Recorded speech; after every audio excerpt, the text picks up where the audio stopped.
Bonjour, bonjour et bienvenue à tous. Je vous remercie à tous d'être présents. Essibla, qui vous invite donc aujourd'hui, comme je le dis souvent, Essibla se veut être un portail du foisonnement de la pensée en Afrique, avec cette particularité que nous estimons que la pensée n'a pas pour seul moyen d'expression l'écrit. Et ainsi donc, à travers notre librairie, outre la littérature, nous organisons donc des conférences à l'image de celle-ci.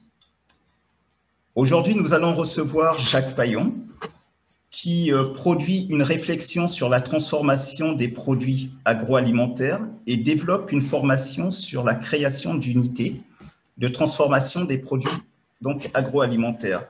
Alors, moi, personnellement, ce qui m'a marqué chez Jacques Payon, c'est le fait c'est la démystification, en somme, de la filière de l'industrie.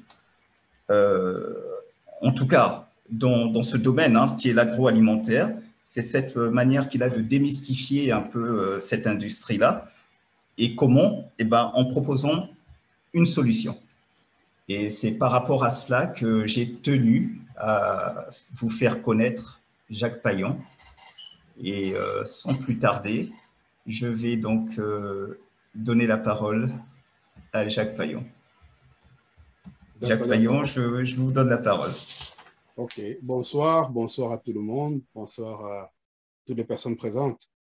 Donc voilà, je suis Jacques Payon, je suis formateur et aussi propriétaire de quelques sociétés. Donc je vais déjà dans un premier temps me présenter, ensuite présenter ma structure et pour me présenter mon parcours, présenter ce que j'apporte et pourquoi je le fais. Et ensuite, voilà, je vous repasserai la parole. Donc, moi, je suis africain vivant à Paris et j'ai été étudiant en sciences politiques. J'ai eu un master en relations internationales et j'ai travaillé quelque temps en tant que salarié dans dans une structure de la place à Parisienne pendant 2 ans et je n'étais pas du tout satisfait. Voilà, parce que vous savez, le salariat, c'est aussi bien, mais il faut avoir un esprit de salarié pour être à l'aise dans le salariat. Donc, je n'étais pas du tout à l'aise dans ce contexte, malgré le salaire. Donc, enfin, le salaire qui n'était pas du tout mirobolant. Et chaque fois, je rentrais chez moi et je me posais toujours la question, je n'avais pas accès aux aliments africains. Comme j'habitais dans le 12e et il fallait aller dans le 18e chercher des aliments africains, je n'avais pas accès à ces aliments. Et j'étais obligé de manger les sauces bolognaises et tout et tout. Et puis, je me disais, mais pourquoi est-ce qu'il n'y a pas de produits afro dans les rayons? Et c'est donc dans ce contexte que j'ai commencé à me poser beaucoup de questions.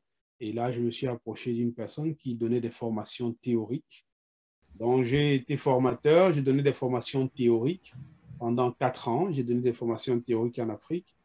Et c'était des théories. En gros, on expliquait aux gens, il faut faire ci, il faut faire ça, il faut faire ci, il faut faire ça. Et donc, à un moment donné, je me suis posé une autre question. Je me suis dit, pourquoi ne pas donner des formations pratiques? Parce que la théorie, c'est bien gentil, mais à un moment donné, il faut être capable d'apprendre aux gens à fabriquer tous ces éléments dont on parlait. Il était question de bière, il était question de vin, il était question de jus, il était question de liqueur, il était question de conserve de sauce africaine, il était question de transformation des produits agroalimentaires. En Afrique, les gens ils font des champs et après, les produits sont gâtés parce que voilà, ils ne maîtrisent pas les techniques de conservation. Donc, c'est surtout dans des situations où, après avoir récolté des champs, ils ont 2, 3 jours maximum pour vendre leur production, sinon, elle sera perdue. Donc, il était question de savoir comment est-ce que ces personnes pourraient entrer dans l'ère du conditionnement pour pouvoir faire à ce que leurs produits tiennent 2 ans, 1 an en conserve. Donc, ce qui permettrait que ces personnes puissent gagner mieux et être moins soumises à la spéculation des marchés. Donc, c'est dans ce contexte que j'ai commencé à créer des produits par moi-même parce que je me disais, j'ai été formateur dans des formations théoriques et je me suis dit, il faut des formations pratiques parce que la théorie, la pratique permet de faire des choses et il fallait aller plus loin. Je me suis dit, même s'il faut des formations pratiques, il faut que je forme des gens sur ce que moi-même je fais. Et donc, c'est dans ce contexte que je me suis mis à fabriquer moi-même tous ces produits. Je me suis formé à la fabrication des produits occidentaux. Et quand j'ai réussi à fabriquer les produits occidentaux, je les ai adaptés aux produits africains. Par exemple, la bière de Malte d'Orge, j'ai commencé à faire la bière au mil sorgho, la bière de maïs, de manioc. Voilà. Par exemple, voilà, jus de raisin et tout. Alors, une fois que j'ai maîtrisé la stratégie, le processus, j'ai commencé à fabriquer des jus de gingembre, des jus de bissap, de tamarin, de baobab. Donc, j'allais tout de suite vers des produits qui n'existaient pas de façon semi-industrielle dans le contexte occidental. Bien sûr, il y a beaucoup de gens qui font des jus, mais ils sont obligés de les garder au frais, ils sont obligés de les congeler, sinon ça va tourner. Donc, moi, je fabrique encore jusqu'à présent des jus qui tiennent 1 à 2 ans en bouteille. Donc, et c'était pareil pour les conserves. J'ai réussi à mettre en bocaux les légumes, les fruits et aussi les sauces africaines qui me manquaient tellement, la capacité de mettre les sauces africaines et les plats africains en bocaux, il les fait tenir 1 à 2 ans. Tout comme quand vous voyez les Occidentaux, ils ont tout en bocaux. Ils ont des tripes, ils ont de la viande, ils ont tous ces éléments en bocaux. Donc, quand j'ai réussi à fabriquer tous ces produits, j'ai donc créé ma société de bière. Donc, au départ, ils m'ont demandé, il était question que j'ai créé un produit, que j'ai un produit phare. Vu que je fabriquais beaucoup de produits, c'est à ce moment que j'ai privilégié la bière pour être connu par la bière. Mais en fait, je fais beaucoup d'autres produits. Donc, après, j'ai créé la brasserie Paius. J'ai commencé à fabriquer la bière, à commercialiser à Paris, avec un budget de départ de 3 000 euros. Donc, je m'étais dit, il est question de commencer dans un budget serré et de dégager des bénéfices dans ce budget serré. Parce que j'ai remarqué, les gens, lorsqu'ils veulent faire un projet, ils s'imaginent tout de suite qu'il faut des montants mirobolants, spectaculaires, parce qu'ils ont une lecture un peu coloniale de l'industrie, comme s'il fallait forcément avoir un local de 250 mètres carrés avec des machines spectaculaires. Il était donc question de démystifier tout cet univers et de ramener tout ça à une échelle individuelle, de telle sorte que un seul individu dans un espace restreint puisse être capable de fabriquer des produits avec de véritables finitions et de façon légale tout en respectant les normes sanitaires. Donc, c'est quand j'ai réussi à recalibrer ces produits et c'est là que j'ai créé ma bière. J'ai créé mes marques de bière, mes marques de jus et j'ai commencé à les commercialiser normalement. Et ça passait très bien. Et après, c'est là que j'ai donc recréé complètement le module de formation en transformant en formation pratique. À savoir, j'apprenais aux gens à fabriquer des choses que moi-même je fabrique et commercialise, leur permettant ainsi de passer directement à la production, à la commercialisation, en connaissant toutes les lois, toutes les normes sanitaires, aussi bien en Afrique qu'en Europe. Voilà, donc en même temps, je suis retourné en Afrique. Pendant mon séjour en Afrique, j'ai créé aussi une microbrasserie.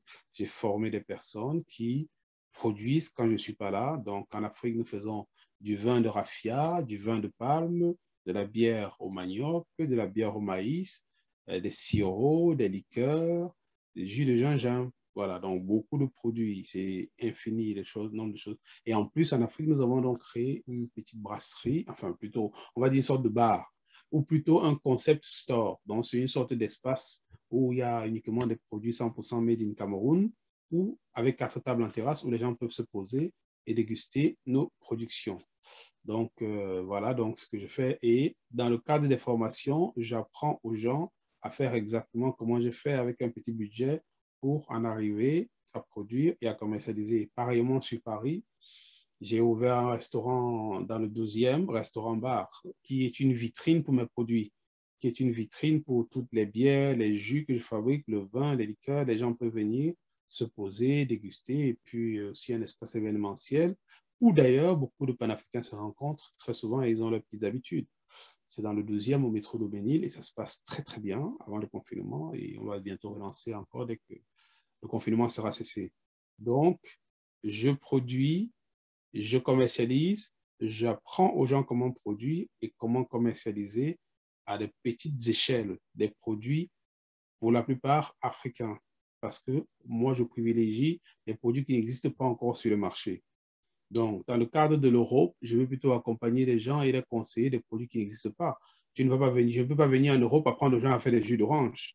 C'est trop facile. Il y en a déjà tellement. Dans le cas de l'Europe, je serais plutôt dans les jus qui n'existent pas encore, comme le gingembre, comme qui existent, mais qui ne sont pas encore assez populaires, et pourtant ils sont très consommés, comme le gingembre, le tamarin, le baobab, le bissap et compagnie. Donc, par contre, en Afrique, là, je vais apprendre déjà à faire, en plus de ces jus-là, je vais le même process de toute façon pour le jus d'ananas, le jus d'ananas, le jus de mangue, parce qu'il y a beaucoup de fruits qui périssent en Afrique, et puis les gens, ils comprennent pas, et pourtant, il faut maîtriser juste les techniques de fabrication et ils seraient capables de produire. Donc, ce n'est pas juste une formation à la fabrication, c'est aussi la stratégie. Donc, les stratégies d'installation, les stratégies d'exclusion, toutes les techniques et les pièges qu'on va rencontrer, les difficultés, l'accompagnement, les solutions surtout. Les solutions, par exemple, pour les bouteilles, que ce soit en Afrique ou en Europe, les solutions pour le local de production, les normes sanitaires qui sont valables en Afrique ou en Europe pour le local de production, l'acquisition du matériel, l'acquisition du petit matériel qui permettent à ce que la personne soit assez autonome du début à la fin. Donc, en gros, voilà un peu ce que je fais dans le cadre des formations.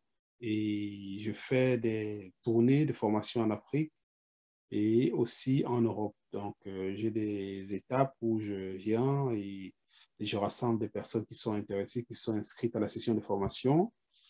Et c'est assez interactif parce qu'ensemble, on fabrique tous ces produits et ils se rendent bien compte que ce n'était pas la magie. Et aujourd'hui encore, nous avons une formation qui s'est achevée à 16 heures et chaque fois, j'obtiens toujours les mêmes résultats. C'est 3 jours de formation et dès la fin du premier jour de formation, les Africains sont émerveillés, éblouis et ils me disent, franchement, ce n'est que le premier jour, mais je suis déjà hyper satisfait. Vu que je le fais depuis tout le temps, donc je suis toujours agréablement surpris d'avoir des retours aussi positifs de ces personnes qui découvrent enfin que ce n'était pas la magie, mais qu'il y a quelques principes, des principes de base à respecter pour être sûr d'avoir un produit qui ne va pas tourner chez quelqu'un, pour être sûr d'avoir un produit qui sera de bonne qualité et qui pourra tenir très longtemps sur le marché. Donc, voilà un peu ce que je fais, voilà un peu qui je suis. Et donc, je vous rends la parole au cas où il y a des moindres questions. Très bien. Merci beaucoup, Jacques Paillon, pour cette présentation. J'espère que vous avez eu le temps de bien suivre cette présentation. Peut-être qu'il y en a qui sont arrivés un tout petit peu en retard, mais je pense que l'essentiel a été dit. Dans tous les cas, voilà, vous avez la parole. Si toutefois vous avez des questions à poser à M. Paillon, il vous suffit donc d'ouvrir votre micro et vous pourrez donc lui poser les questions. Et puis moi aussi, peut-être que j'en poserai parce que je pense qu'on est tous appelés à être producteurs et ce que vous nous proposez là est fort intéressant. Donc, je vous laisse la parole. La personne qui veut poser des questions, vous prenez le micro, tout simplement.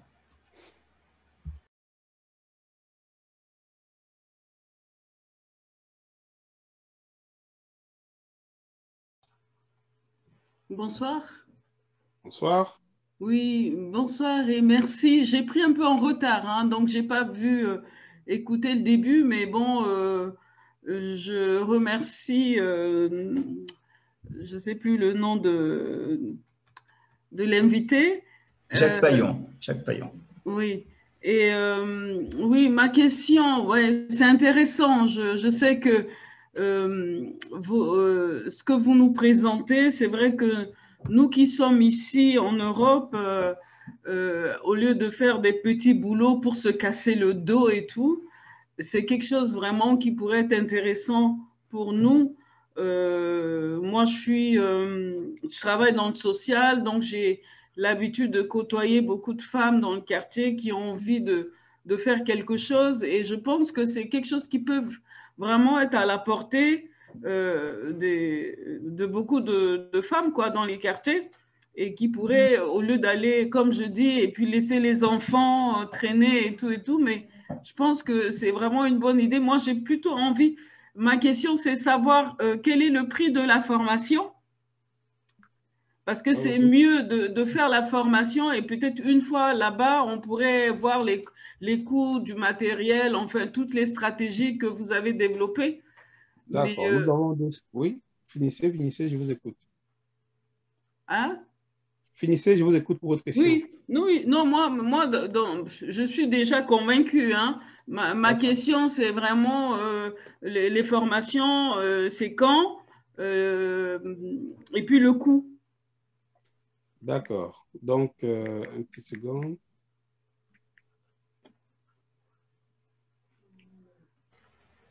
On n'a pas votre... Je suis là, je suis là. D'accord. Donc, un petit instant pour que je récupère le Zoom. Voilà. Donc, alors, la formation, c'est 1 000 euros, la place de formation, avec 1 000 euros uniquement la formation et 2 500 euros formation et machine. Donc, il s'agit d'une formation sur 3 jours pendant laquelle nous fabriquons 8 produits. Donc, le premier jour, c'est les boissons non alcoolisées, à savoir le jus, les sirops, les thés glacés et les infusions. Alors, le deuxième jour, c'est les boissons alcoolisées, à savoir la bière, le vin, les liqueurs et un autre produit. Et le troisième jour, c'est les conserves, conserves de sauce africaine, conserves de fruits, conserves de légumes et conditionnement de pots, faire des pots comme les pots de piment que vous voyez souvent dans les épiceries. Et donc, au terme de 3 jours, vous êtes capable de fabriquer vous-même plus de la moitié des produits que vous voyez dans les épiceries. Et ensuite, après cette formation, pendant la même formation, il y a un aspect théorique où on va vous dire, vous donner tous les pièges ou alors toutes les solutions. Par exemple, comment déclarer sa société en Europe ou en Afrique, hein, c'est la même chose. Comment déclarer sa société, quelles sont les autorisations à avoir, quelles sont les normes sanitaires, quel type de local, quel type de produit, stratégie de distribution de ces produits, solutions immédiates d'installation.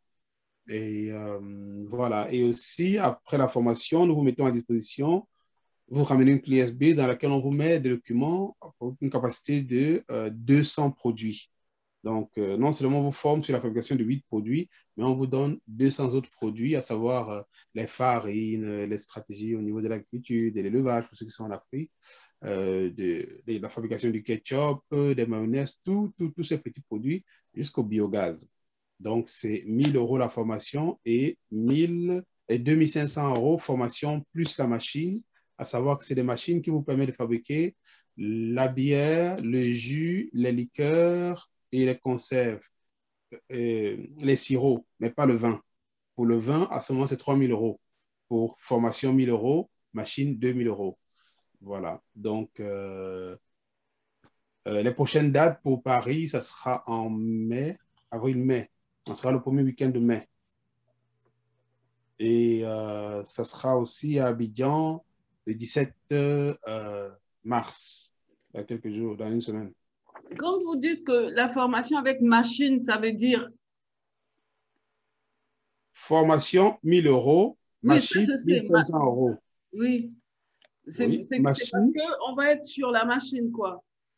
Non, pendant la formation, on vous rassemble autour d'un appareil, de cette machine-là qui permet de fabriquer tous ces produits. D'accord.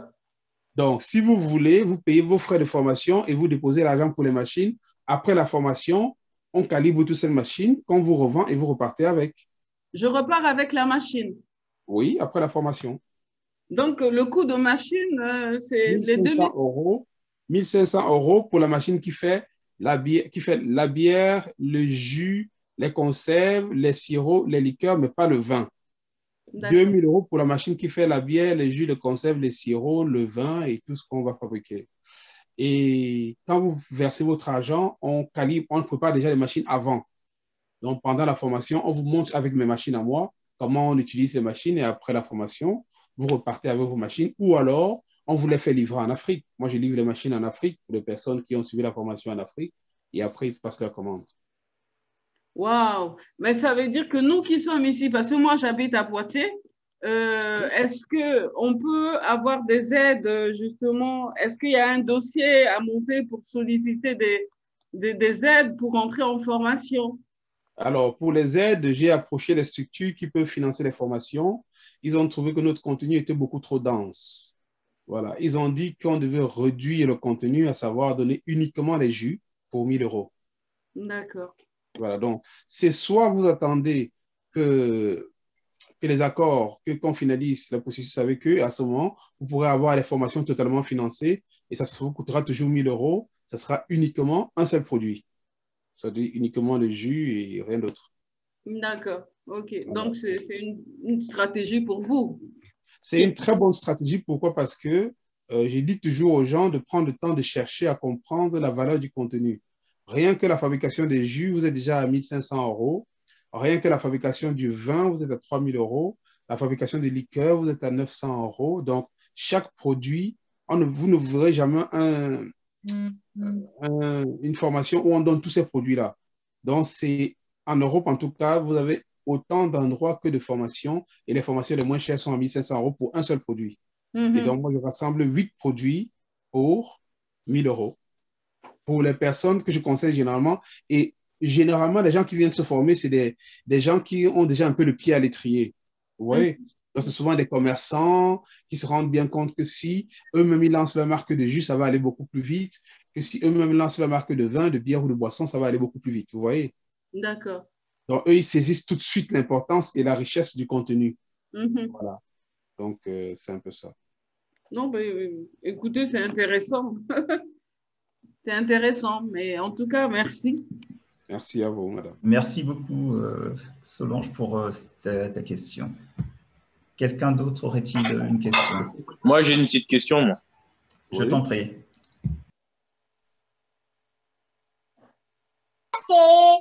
Bonsoir. Bonsoir, monsieur. Je voulais poser la question. Comment a été accueilli, comment vous avez été accueilli sur la terre-mère, en fait? Parce que peut-être pas par la population, mais par les institutions, parce que souvent, des fils du pays retournent sur la terre-mère pour entreprendre, etc. Mais de l'autre côté, on ne les aide pas forcément. Pourtant, ils œuvrent pour changer les choses en Afrique. Donc, oui, justement, il y a une question de psychologie. Il y a une question de psychologie. Le monde du business, c'est la guerre économique. Ce n'est pas une histoire de romance. Beaucoup d'Africains dans la diaspora ont une vision romancée de l'Afrique.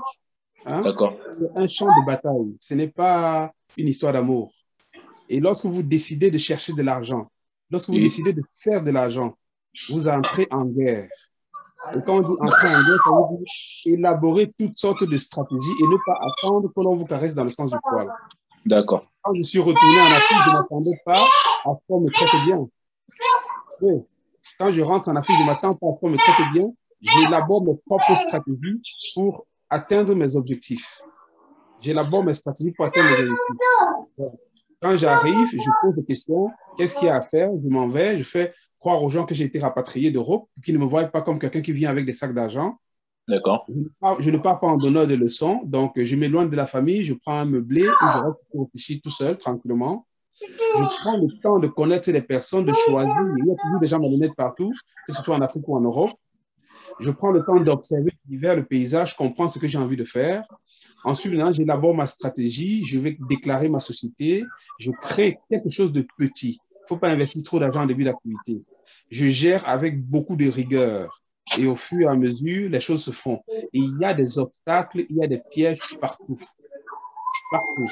Donc, on est dans une logique de guerre économique. On doit élaborer des stratégies pour déjouer tous ces pièges qui vont toujours être dressés sur notre chemin. C'est ça la différence entre l'entrepreneur et le salarié. Le salarié, on a déjà tout cuisiné, il est bien, il vient, il se pose, il a à la fin du mois son petit salaire, il ne réfléchit plus. Alors que l'entrepreneur, il est au fond de guerre. Il se pose la question tout le temps, comment je vais faire pour réussir, comment je vais faire pour m'en sortir.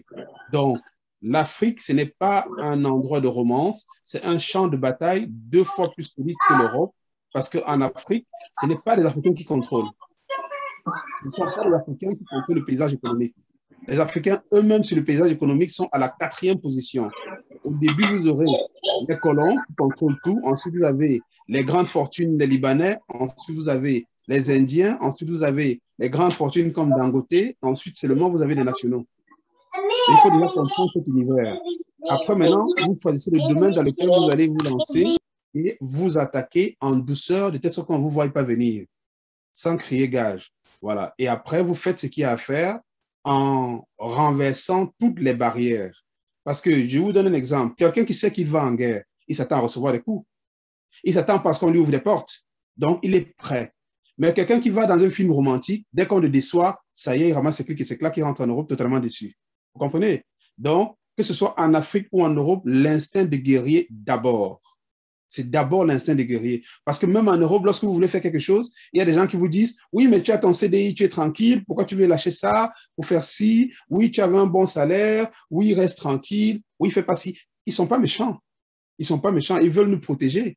Mais sauf que lorsqu'on a l'instinct de guerrier, on sait ce qu'on veut et on va se battre pour obtenir ce qu'on veut. Et surtout, ça sera pas facile. Ça sera pas facile, même en Europe. C'est pour vous dire, la plupart des gens qui réussissent en entrepreneuriat, ils accumulent au moins 3 échecs avant de réussir. Et donc, vous avez des gens qui ne sont pas vraiment prêts à ce combat-là. Dès le premier échec, il retourne dans son CDI, il ne bouge plus. Jusqu'à. Vous voyez? Donc, c'est d'abord une question de mindset, une question de posture psychologique, une question de ne rien attendre de bon des gens, de telle sorte que quand les bonnes choses viennent, c'est des bonnes surprises. Et lorsque vous êtes dans une posture de méfiance, vous êtes même protégé parce que vous n'êtes pas fragile. Vous n'êtes pas toujours ouvert à tout ce que les gens vont vous dire et tout. En Afrique, c'est comme en Europe. Il y a des gens bien, il y a des gros escrocs. Et les gros escrocs sont beaucoup plus avenants. Ils sont même beaucoup plus présents pour vous escroquer, pour vous arnaquer. Alors que les personnes bien, généralement, ils sont plus réservés. Ils sont gentils, ils sont sympas, mais ils sont réservés. Le gros escroc, lui, il est en quête, il est en recherche des pigeons. Il est en recherche des gibiers. Et il sait que vous venez avec une vision romancée de l'Afrique et ils vont vous escroquer. Et quand je dis les gros escrocs, ça peut être le cousin, ça peut être l'oncle, ça peut être les frères. Oui, c'est la réalité de l'Afrique. On est parti de l'Afrique depuis 15 ans, les gens sont devenus des dragons par derrière. Donc, quand on revient dans un paysage qu'on ne connaît pas, il faut être paré à toute éventualité. Et je dis toujours, que ce soit en Afrique ou en Europe, il faut faire des choses là où on vit. Si on va partir en Afrique dans 10 ans faire des choses, d'ici à 10 ans, qu'est-ce qu'on fait là où on est? Voilà, si j'habite à Poitiers, si j'habite à Paris et que j'ai l'intention de rentrer à l'Afrique après ma retraite quand j'aurai 65 ans, mais qu'est-ce que je vais faire pendant 40 ans? Voilà. Hein? Je peux bien ouvrir une épicerie afro parce que le Libanais, ça veut dire que pendant 40 ans, le Pakistanais va te vendre le manioc. Tu vas manger le manioc que tu achètes chez le Pakistanais en attendant de rentrer en Afrique dans 20 ans, dans 30 ans. Ce n'est pas cohérent, ce n'est pas logique. Donc, en attendant, qu'est-ce que tu fais déjà ici, là où tu vis, en attendant de rentrer quand tu seras prêt? Tu peux vouloir rentrer, mais ton épouse ne veut pas rentrer. Tu peux vouloir rentrer, mais les enfants ne sont pas d'accord pour rentrer. Est-ce qu'on rentre comme ça du jour au lendemain? Voilà, tu peux bien vouloir rentrer, mais tu n'es pas prêt à renoncer à certaines choses. Tu peux vouloir rentrer sans bien te préparer. Donc, que ce soit en Afrique ou en Europe, en attendant de rentrer ou pas, l'on doit faire quelque chose là où on est. On n'est pas obligé de lâcher son boulot. On n'est pas obligé. Mais quand on est déjà dans la logique de faire quelque chose, il y a un nouveau processus qui s'enclenche dans le cerveau et on sort des débats stériles avec des gens qu'on bavarde, on bavarde, on bavarde. Après, chacun va acheter son manioc chez les Chinois et chez l'Indien. On sort dans ça. On se dit, mais comment faire pour remédier à cela? Et là, on se met à 3 à 4, on ouvre une épicerie afro. On se met à 3 à 4, on ouvre un centre de soins afro, que ce soit en Europe ou en Afrique. On se met à 3 à 4, on ouvre un endroit d'informatique si on est informaticien. Si on est informaticien, pourquoi il faut toujours que nos parents aillent chez les Pakistanais pour faire vider la mémoire de leur téléphone qui est bloqué à cause des messages reçus sur WhatsApp? On leur prend 10 euros et quand ils sont peut-être 40 là-bas pour débloquer le téléphone tous les 3 jours, ça fait la recette du Pakistanais et il est bien. Donc, pourquoi est-ce que quand on est 3 Africains informaticiens, on est incapable d'ouvrir un magasin pour réparer les téléphones, réparer les ordinateurs? Vous voyez? Donc, quel porte le domaine dans lequel on est capable de faire des choses. Pourquoi est-ce que lorsqu'on est 3 Africains infirmiers, 4 Africains infirmiers, on est incapable de s'asseoir et créer une société de placement de personnel? Vous voyez la logique? Donc, qu'importe le domaine dans lequel on est capable de faire des choses. Pourquoi est-ce que lorsqu'on est 4 Africains, qu'on bosse dans la restauration, on est incapable de se mettre ensemble pour ouvrir un resto? Vous voyez? Donc, il n'y a pas besoin d'être 1000 pour raisonner, mais il y a besoin de faire les choses là où on est, en attendant, peut-être plus tard, si on veut partir en Afrique, on met le restaurant en gestion à Paris, on retourne en Afrique, ou alors on le revend, on retourne en Afrique, voilà. Vous voyez? Donc, c'est d'abord un état d'esprit. C'est d'abord un état d'esprit. Moi, j'ai été très bien accueilli et en même temps, j'ai été très mal accueilli. Ça veut dire que j'ai eu des gens qui me disaient « Fais pas ci, on va te tuer. Fais pas ça, on va te manger. Attention, il y a la sorcellerie. » Tout comme j'avais des gens qui disaient « Mais c'est génial, mais c'est super. Où est-ce qu'on va trouver le produit? C'est comment? » Vous voyez? C'est comme ça. C'est comme ça. J'ai eu au niveau administratif pareil. Il y a des gens qui ont dit « Mais c'est génial, on attendait des projets pareils pour s'appuyer sur vous, pour pouvoir vous financer. Il y avait d'autres personnes, d'autres systèmes administratifs, au niveau de l'administration, des personnes qui disaient non, pourquoi vous donnez une licence de vente d'alcool? Il faut payer sous la table tel montant d'argent et tout, vous voyez. C'est comme ça, il y a du bon, il y a du mauvais, il est question de réussir à contourner toutes ces choses-là en se faisant dans un premier temps des bonnes fréquentations. On prend vraiment le temps de chercher, on se fait référencer. Quand vous n'avez jamais été dans un pays africain, prenez le temps d'avoir quelqu'un qui vous référence auprès des personnes qui ont toujours été honnêtes envers elles. Voilà, donc on s'appuie toujours sur quelqu'un. On ne débarque pas comme ça, comme un œuf quelque part, non. On se référence. Par exemple, moi, j'avais des gens qui connaissaient des gens déjà en Afrique et qui ont pu, en fonction de leur expérience avec ces personnes-là, me dire non, lui, il est très honnête, c'est la bonne personne. Ouais. Et maintenant, quand j'arrive, je fais confiance à ces personnes-là. Faire confiance ne veut pas dire confiance totale, ça ne veut pas dire que tu vas lui donner tout l'argent et rester derrière. Non. Non, non. Faire confiance, ça veut dire je veux bosser avec toi, voilà le projet, on organise et tout, on signe un contrat. Pendant que toi, tu vas faire l'aspect administratif des choses, moi, je suis en train de faire la recherche du local qu'on va occuper pour faire le truc. Et donc, on se divise en deux pour faire les travaux, pour avancer, pour évoluer. Donc, c'est un peu ça mon approche. Merci beaucoup. D'accord. Moi, Solange, on reviendra. Hein. J'ai bien noté, tu voudras poser à nouveau une question. On va juste laisser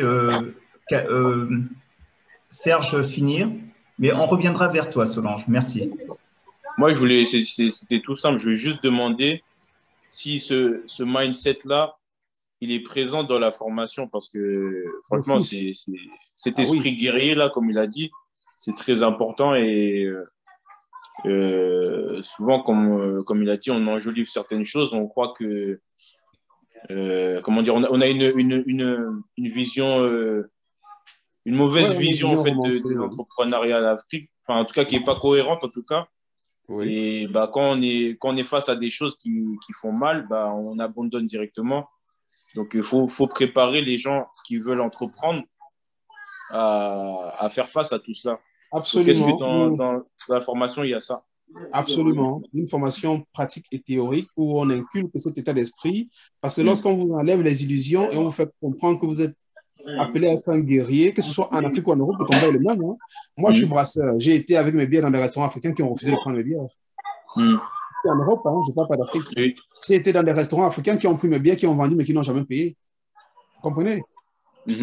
J'ai été placer mes bières et mes jus dans les épiceries des sœurs africaines qui ont pris, qui ont vendu, mais qui n'ont jamais payé. Vous comprenez? Voilà, donc c'est pour vous dire que les coups bas, que ce soit en Afrique ou en Europe, c'est la même chose. Donc, par exemple, au lieu d'avoir mes bières et mes jus dans 25 restaurants, il vaut mieux l'avoir dans 5 restaurants et être sûr que c'est des bons. Des gens qui vont pratiquement payer avant de vendre. Et non des gens qui vont me dire, viens m'aider là, je vends avant de te payer. Et demain, tu commences à leur courir après pour te rendre ridicule. Ouais. Donc, que ce soit en Afrique ou en Europe, il y a un mindset à intégrer, il y a une rigueur, il y a une stratégie à appliquer de telle sorte que le choc soit moins rude. Vous voyez? Raison pour laquelle on vous met à disposition tous les échecs que nous avons connus pour que vous n'ayez pas à passer par là. Ou alors, quand vous arrivez, vous êtes un peu plus blindé. Donc, voilà. Alors, bonsoir, Monsieur Payon. Enfin, je peux me permettre Oui, bien sûr. Oui. Donc, moi, je me présente, je m'appelle Gabriela. Donc, voilà, moi, je suis intéressée par ce que vous avez dit, mais j'ai des questions un peu plus pratiques, vu que j'ai un pied à l'étrier. Donc, du coup, je me demandais, parce qu'au niveau de la conservation, oui, madame. Moi, je pars sur des produits bio, entre guillemets, puisque je pars sur des fruits, et je n'utilise pas de conservateur. Donc, quel type de conservation vous proposez via vos machines, via les productions? On part vers quel type de conservation? Quel type de conservation, dans quel sens? Dans le sens, est-ce que vous utilisez des conservateurs chimiques dans vos jus? Conservateur, aucun. Donc, vous mettez aucun conservateur? On vous apporte des stratégies et des techniques de production qui font que vous conservez vos produits sans aucun produit chimique, sans aucun conservateur. Et quelle est la durée de vie alors? 1 an, 2 ans. 1 an à 2 ans. 1 an, 2 ans. 1 an à 2 ans. Est-ce que c'est on parle alors de la technique HPP? Non, ça c'est ce que vous avez dit pendant la formation, madame. Vous faites ça L'objectif de ce webinaire, ce n'est pas de vous former là. Hein, ce n'est pas le projet. C'est que vous compreniez ce que nous faisons, l'objectif. Ok, d'accord. Alors, j'ai une autre question par rapport aux machines. Oui. Quelles dimensions font vos machines? Est-ce qu'on a besoin d'une machine pour faire le jus, le sirop, la bière, ou on a besoin d'une machine différente pour chaque produit? Une machine fait tout. Et c'est une machine qui est capable de produire 50 à 500 bouteilles par jour. Et elle fait Ok, tout. Et il y a des techniques de nettoyage qui vous permettent de faire plusieurs produits avec la même machine pour éviter ok. toute forme de croisement. Ok, donc ça, c'est la machine que vous proposez à la Oui, vente dans tout à la fait. formation. Et quelle Oui. dimension fait-elle à peu près? Oh, elle va faire, ça ressemble à des cubes de 100 litres. Que 100 litres. Parce que si Oui. on a déjà le local, Oui. euh, est-ce que vous proposez de venir sur place justement pour permettre l'agencement du local ou pas du tout? Non, vous venez, vous suivez la formation et vous aurez toutes les infos. Vous aurez le codex alimentarius, vous aurez les normes HACP, vous aurez l'agencement du local, vous aurez la marche en avant. Maintenant, si vous voulez me payer du consulting pour que je me déplace dans votre local pour installer les machines que vous aurez achetées chez moi, à vous de voir. Ok, d'accord. Et encore deux petites questions. Par rapport à vos machines, elles permettent le conditionnement dans tout type de bouteille. Absolument. Donc, on peut partir sur du plastique, de la conserve ou des bouteilles en verre. Tout à fait. Absolument. Ok, d'accord. Absolument. Et selon vous, admettons que je vais me lancer dans les jus de fruits, Oui. Oui. euh, quel est selon vous l'espace minimal qui serait requis et avec quel budget minimal on peut commencer? 3 000 euros minimum, minimum 10 mètres carrés. Minimum 10 mètres carrés et Oui, 3 000 euros. Et tout à ça, on fait. parle si on veut se lancer ici en Europe, En en Europe, oui. En commençant. Europe On ou en pourrait, Afrique, c'est la même chose, oui. est-ce que vous pensez qu'on peut, enfin moi, dans mon objectif, c'était justement de commencer ici Oui, pour justement après me lancer au pays. oui, Mais enfin, une des questions que je me posais, c'était au niveau de la matière première. Parce oui, que voilà, moi j'utilise à la base des produits qui viennent du pays. Mais je ne peux pas oui, tout le temps acheter mes fruits, par exemple, chez oui, comme vous disiez, le Pakistanais du coin. Parce que c'est pas, oui, oui, malheureusement, rarement les Africains qui tiennent ce genre de magasin. oui. Donc, et je n'aurais pas assez en quantité. Est-ce que vous proposez aussi une filiale d'approvisionnement pour la matière première? Ce que beaucoup d'Africains ne savent pas, c'est que les Pakistanais vendent peut-être les produits, mais les grossistes, c'est souvent des Africains.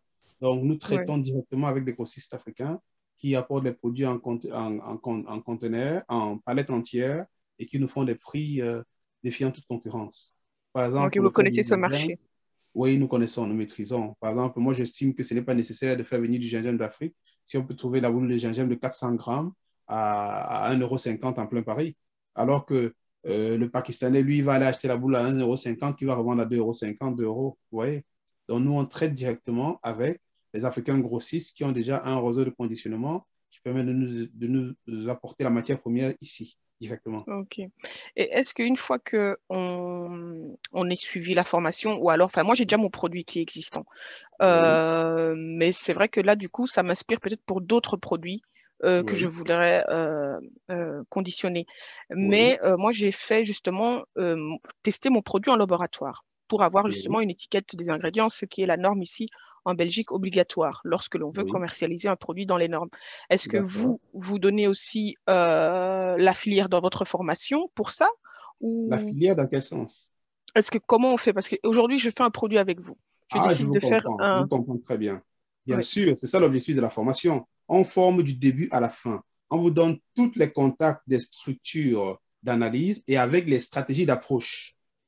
Parce que c'est très différent la façon d'approcher une structure d'analyse. En fonction de la façon que vous approchez une structure d'analyse, ça peut vous coûter 200 € ou le même truc que vous voulez analyser peut vous coûter 5 000 €. Vous comprenez Mhm. bien?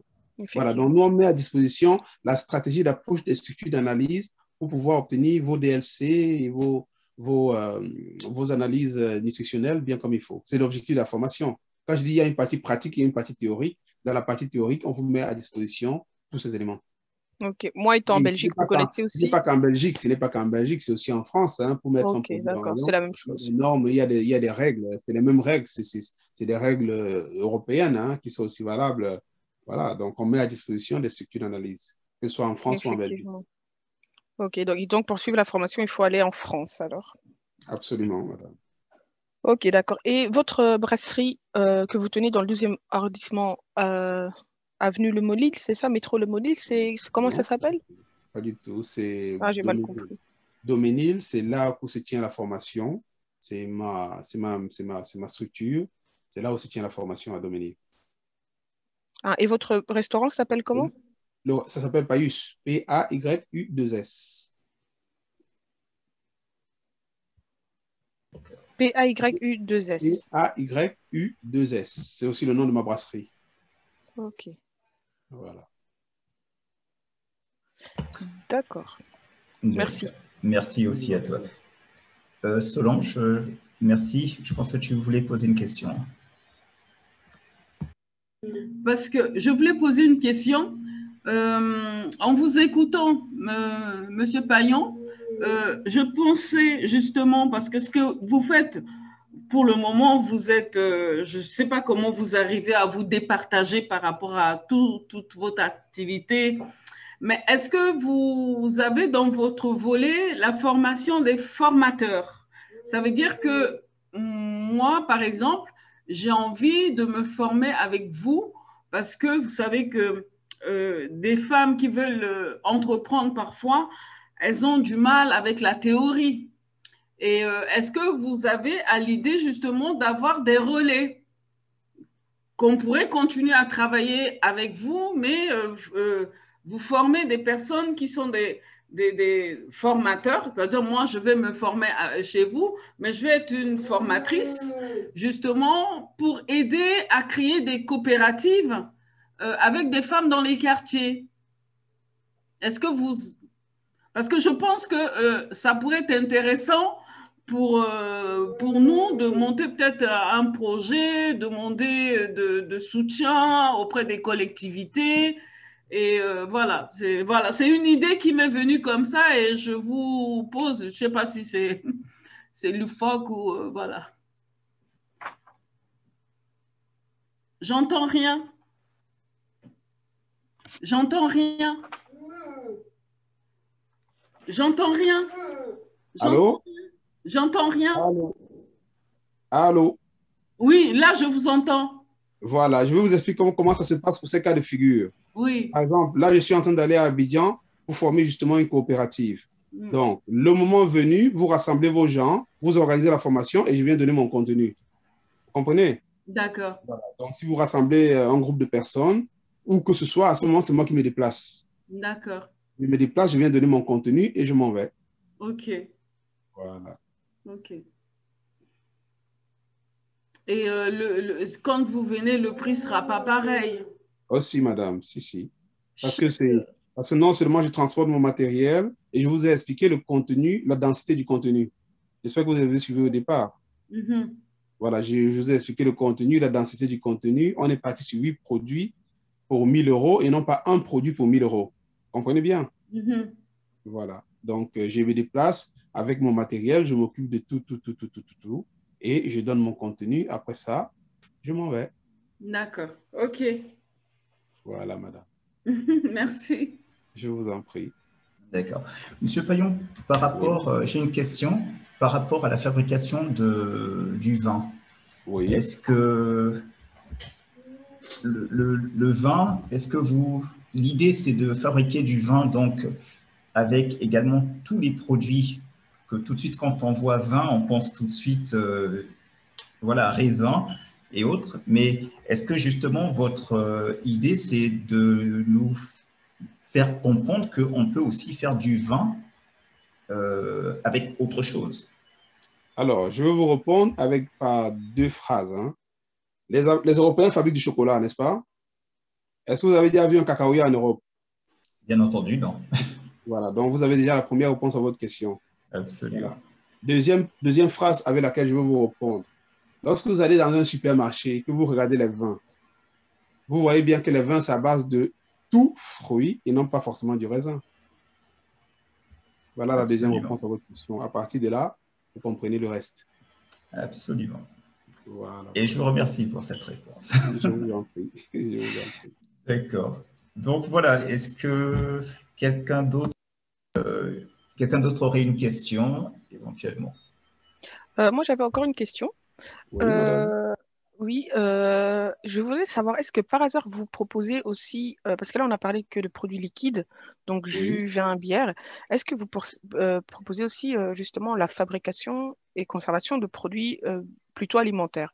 Admettons que je voudrais Alors, me lancer dans la fabrication de Bobolo ou Chikwang, est-ce que vous pouvez aussi aiguiller par rapport à ça, vous aider aussi par rapport à ça ou pas du tout? on n'a pas parlé que de jus, vin, bière.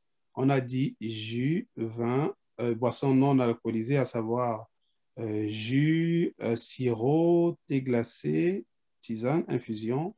En boisson alcoolisée, bière, vin, liqueur, balise et toutes les autres boissons alcoolisées. Et le troisième jour, nous faisons des pots de fruits en bocaux, légumes en bocaux, sauce africaine en bocaux. Ensuite, aussi, nous abordons la question de l'eau minérale et aussi éventuellement tout ce qui est bobolo, tout ça. Mais nous ne fabriquons pas pendant le process, hein, mais on vous donne Non, les non, ouais. techniques. Voilà, on vous donne les Mhm, techniques pour améliorer, pour être sûr dans le conditionnement. Vous savez, le manioc, c'est une plante africaine de tous les peuples noirs. Et chaque peuple a sa façon de le traiter. mhm, Chaque peuple a sa façon de le traiter. Alors, nous allons plutôt optimiser la façon de le traiter parce que jusqu'à présent, ce que nous voulons, c'est que le produit puisse durer très longtemps, sans se périmer, sans se gâter. mhm. Voilà, donc dans mes D'accord. voyages, j'ai pu trouver des solutions et dans les tests que j'ai pu faire, j'ai pu trouver aussi des astuces pour améliorer le produit et c'est un marché énorme et vraiment gigantesque. J'étais au Cameroun, je croyais que la chikwang venait du Congo. Un des plus gros centres de production de chikwang, c'est à Douala. Hmm, Ouais, intéressant. Ouais. j'ai été visiter, j'ai vu les gars qui le faisaient parce que tout simplement, ils étaient en contact avec des centrales ici en Europe capables de reprendre leurs produits et une fois qu'on leur a mis les normes et les règles à respecter, les règles sanitaires surtout à respecter là-bas et qu'il y a certains documents qu'on doit pouvoir fournir. Vous savez, beaucoup de gens en Afrique surtout produisent dans la logique uniquement d'exporter. Mais même cela, il faut qu'il soit accompagné pour savoir que ce n'est pas n'importe quel produit qui doit être exporté. Pour exporter, il y a des règles, il y a des normes Mhm, sanitaires internationales. Les normes sanitaires européennes sont valables pour tous les autres pays. Donc, et moi, je dis mhm, toujours aux gens en Afrique, fixez vos normes, hissez vos normes, respectez le codex alimentaire européen et ce n'est pas vous qui aurez besoin d'exporter vos produits en Europe, mais c'est les gens de l'Europe qui vont venir acheter vos produits. Parce qu'ils vont se rendre compte qu'effectivement, vous avez tous les documents administratifs nécessaires. Et malheureusement, beaucoup de personnes en Afrique ne veulent pas déclarer leur structure. Ils ne veulent même pas déclarer, ils ne veulent pas payer d'impôts. Et c'est un peu dommage parce qu'en faisant cela, ils se privent énormément de clients. Donc, pour les bâtons de manioc, pour les chikwang, même pour la tchéké, pour tous les produits dérivés du manioc, nous, on a toute une série d'informations clés qui peuvent permettre d'optimiser ces produits parfait. Donc, j'imagine que la confiture aussi en fait partie. d'office. Et on en Euh, fabrique d'ailleurs. ok, ben, avec les mesures sanitaires, ben, moi, j'aimerais bien avoir les dates pour pouvoir Alors, les commencer la prochaines formation. dates, donc, vous pouvez me laisser un message sur mon numéro WhatsApp et puis je vais vous envoyer toutes les informations. Donc, c'est le 06 44 80 80 69. Donc, 06 44 Oui, 80 80, 80 oui, 69. 69. Et je pourrais vous Ok. envoyer le site de la société de formation, les anciens stagiaires qui donnent leur avis après la formation et aussi vous aurez des personnes qui ont déjà suivi la formation et qui ont créé leur business. Ok, donc se préparer 3 jours. Et Oui, 3 jours. c'est dans le 12e arrondissement. Dans le Désolée, juste deuxième, voilà, je non, il n'y a pas regarde de par rapport aux hôtels et tout ça, comment souci. se Mais préparer. les hôtels, vous ne les prenez qu'une semaine avant la formation. C'est pas le truc le plus difficile à faire, je veux dire. Oui, oui, non, mais pour savoir, bah, comme ça, je m'organise déjà pour savoir. D'accord. Et la machine, lorsque vous enfin, moi, je suis en Belgique, donc vous me livreriez la machine en Belgique alors. Normalement, les gens ils viennent retirer, mais après, on peut aussi livrer, il n'y a pas de souci. On livre, Ouais, je parce livre que à Londres, on je livre pense en pas qu'elle va Belgique. rentrer dans ma voiture. Ben, dans ce cas, on veut le livrer par Colissimo, ça se fait. Ok, Ça se d'accord, fait. merci. Voilà. Et c'est pas très lourd, ça va peser en tout, on est dans du 20 kilos, donc c'est pas Ah, c'est une petite machine alors. Je pensais que c'était 25 vraiment une kilos. grosse machine. Non, non, c'est justement pourquoi on démystifie totalement l'univers de la production, pour que les gens cessent de croire qu'il faut forcément avoir une énorme machine pour... Si vous donnez une énorme machine à quelqu'un, ça l'encombre même. Vous voyez? Voilà, donc on commence par des petites machines qui ont une capacité de 50 à 500 bouteilles par jour. Ça, c'est déjà, il y a vraiment de quoi faire. Imaginez quelqu'un qui fait ne serait-ce que 500 bouteilles par jour et qui vend ses bouteilles à 2 euros. Moi, je vends mes bouteilles à 2 euros. Bière, jus, je les vends à 2 euros la bouteille. Si vous faites ne serait-ce que 500 bouteilles par jour, fois 2, ça fait déjà 1000 euros par jour, c'est pas rien. Non, non, c'est beaucoup. Et est-ce que vous conseilleriez, mais bon, je sais peut-être que ça sera plus pratique lors de la formation, mais je demande quand même, est-ce qu'il faudrait une chambre froide ou pas? Non, absolument pas. Les produits que nous faisons, c'est justement parce que nous avons calibré. Au début, cette formation avait été calibrée pour l'Afrique. Donc, et c'est pour dire qu'on tient compte du fait qu'il n'y a pas d'électricité, qu'il y a des coupures d'électricité. Donc, tous nos produits se gardent en température ambiante. Vous savez, beaucoup d'Africains font déjà des jus. Beaucoup. Et chacun est persuadé d'avoir le meilleur jus. Vous comprenez? Donc, moi, je ne suis pas là pour leur apprendre à faire le jus. Non. Je suis là pour leur apprendre à faire que leur jus tienne pendant 1 an en température ambiante, légalement dans les normes sanitaires. Vous voyez mon apport? Parfait. Merci. Voilà, c'est ça mon apport. Parce que les Congolais ont leur façon de faire le jus de gingembre, les Camerounais, les Ivoiriens, chacun a sa façon de le faire. Et l'objectif n'est pas de leur dire vos recettes, voilà la recette standard, non. Je leur dis, voilà comment vous faites pour que votre jus tienne pendant 1 an et que vous pouvez le vendre sans être inquiet que ça va tourner. Et 90% des gens que je connais qui font des jus, ils doivent le vendre ou alors le garder au congélateur ou le mettre au rayon frais. Et encore, au rayon frais, ça doit tenir maximum 1 semaine, ça tourne déjà. Vous voyez? Mais donc, même en bouteille, en plastique, il tient 1 an. Oui, oui, oui. Ok, vous avez une nouvelle candidate. Merci. Ah, c'est parfait. Je vous en prie. Très bien. Alors, est-ce que quelqu'un d'autre aurait une question?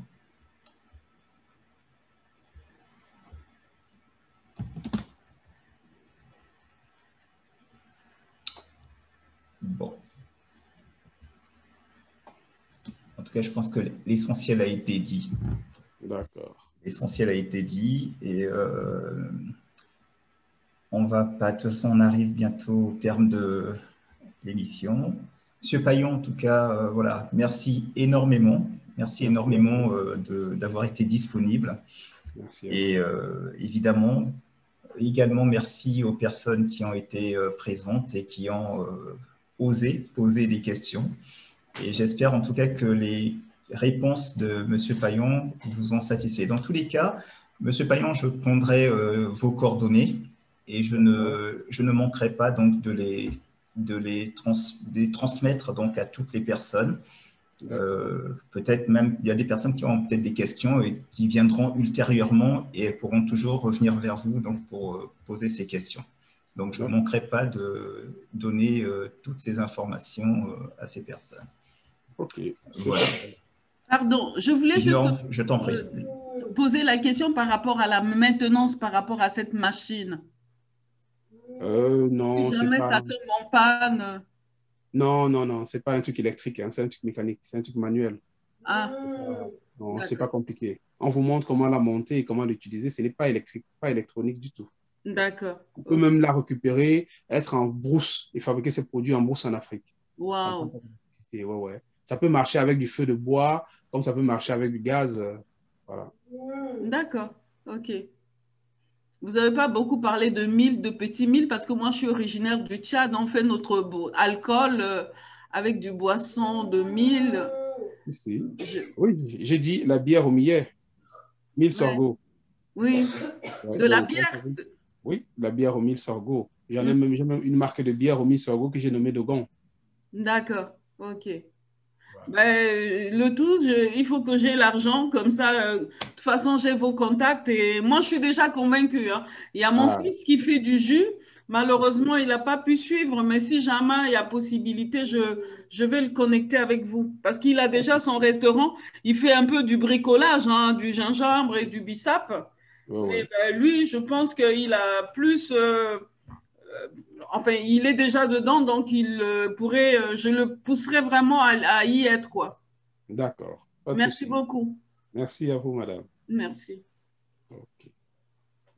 Très bien. En tout cas, donc, Solange, Serge, Gabriel, Madame Gakala ou Monsieur Gakala, je ne sais pas qui. Ah oui, Madame Gakala, tout à l'heure on a vu l'image. En tout cas, merci d'avoir toutes et tous été présents. Monsieur Paillon, encore merci pour votre disponibilité. Et je vous recontacterai pour prendre l'ensemble de vos coordonnées, enfin toutes les coordonnées disponibles et indisponibles, et indispensables, je voulais dire, et indispensables, et je ne manquerai pas de les partager donc à toutes les personnes qui ont été présentes. D'accord. Voilà. Merci beaucoup. Je vous souhaite, je sais que vous allez, donc vous m'avez dit partir à Abidjan, hein, c'est bien ça, en Côte d'Ivoire, bientôt. Donc d'avance, je vous souhaite un bon voyage. Merci. Et bon courage pour ces formations. Okay. Merci beaucoup. Voilà, donc je vous souhaite à tous et à toutes une agréable soirée et merci encore d'avoir été présents. Merci. Au revoir. Merci à vous. Merci. À plus tard. Je suis ravie. Merci beaucoup. Merci.